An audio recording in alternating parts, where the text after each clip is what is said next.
What are you going to do about it?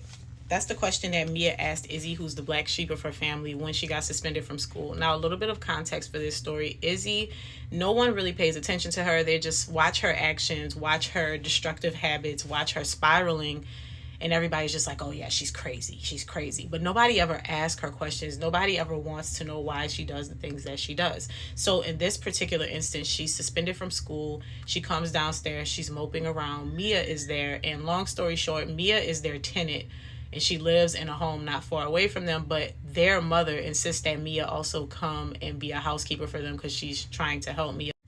So Mia's there when she gets suspended from school, and she offers her a sandwich, and she says nothing else. The sandwich is a peace offering, and it gets Izzy talking, and Izzy ends up telling her the story of why she got suspended. So long story short, there's this black girl in her orchestra class, and the teacher was picking on her, and when she failed to comprehend what the teacher was asking her to do, when she failed to perform, the teacher said, "Do you not understand me, or do I need to speak any phonics?" Izzy's not black. Deja is. Izzy went crazy. It made her so upset. She goes up to the teacher. She breaks her bowl in half, throws it in her face. Coffee starts spilling down the teacher's shirt. The teacher escorts her out of the classroom. And so this is basically what happened. And so as she's telling Mia the story, she feels really free. She never tells anyone anything. And she gets to the end of the story, and Mia says, well, what are you going to do about it? Now, in her mind, nobody's ever asked her that. They even go into a demonstration where she had read something by T.S. Eliot, and she put these posters all over the school, and she was like fantasizing about how people were going to be like, who put these signs up? What is this? Da, da, da. But in the rush of going to class, nobody paid attention to the signs. One of the custodians actually took the signs down. It just wasn't a big deal.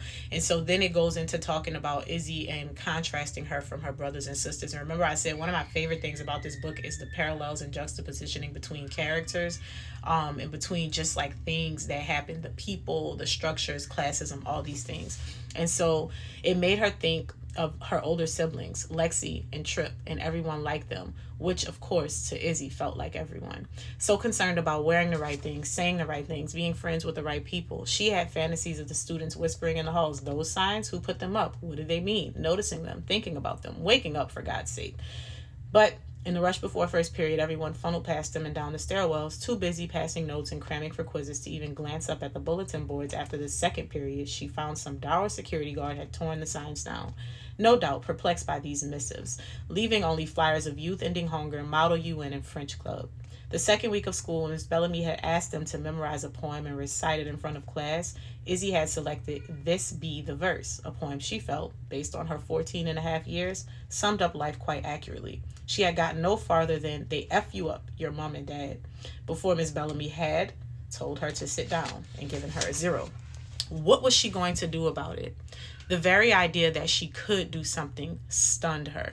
And at this very moment, as she was about to start talking to Mia more, her sister comes downstairs, and when her family comes, they poke fun at her and they kind of make her go back into her shell. But this very question is what, when you get to the end of the story, you realize that it framed so much of what happened after that, because she actually did devise a plan of what she was going to do. It was so funny, and it was the ultimate payback for that teacher. Mia did not at all say like, oh, she should do it, or like, this is what you should do. But she was just asking her like, okay, you're complaining about this thing and you feel so passively, like you feel so passionate about it. But what are you going to do? They suspended you. What are you going to do about it? Right? Just asking her a question. And so that question is the thing that takes Izzy from just being this quiet F up in her family, so she says, this little black sheep that nobody pays attention to making her presence known and making her presence felt and taking her frustrations and doing something with it. And this isn't even her mom. This is just some lady that she crossed paths with because of the way that life happens. And when I say, like, I mentioned that in this book, every conversation is important. Everything that happens is important.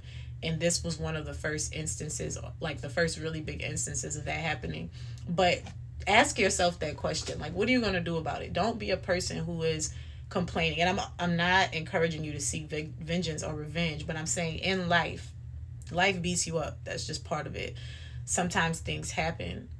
But are you the person that's going to sit and complain and complain and complain and complain? Or are you going to be the person that's like, look, I have this problem. I don't really know what the solution is, but I'm not going to sit here and mope about it. I'm going to figure out what needs to be done, what I can do, if anything, and I'm going to move on. I'm going to take it to God in prayer and I'm going to move on. But I'm not going to keep going back to this thing, keep revisiting it, keep feeling the anger, keep complaining about it. And I thought that that was worth sharing. There's a lot of stuff. Like, I would sit here and read this whole book to y'all if I could, because it's really that good. But I did want to point that part out.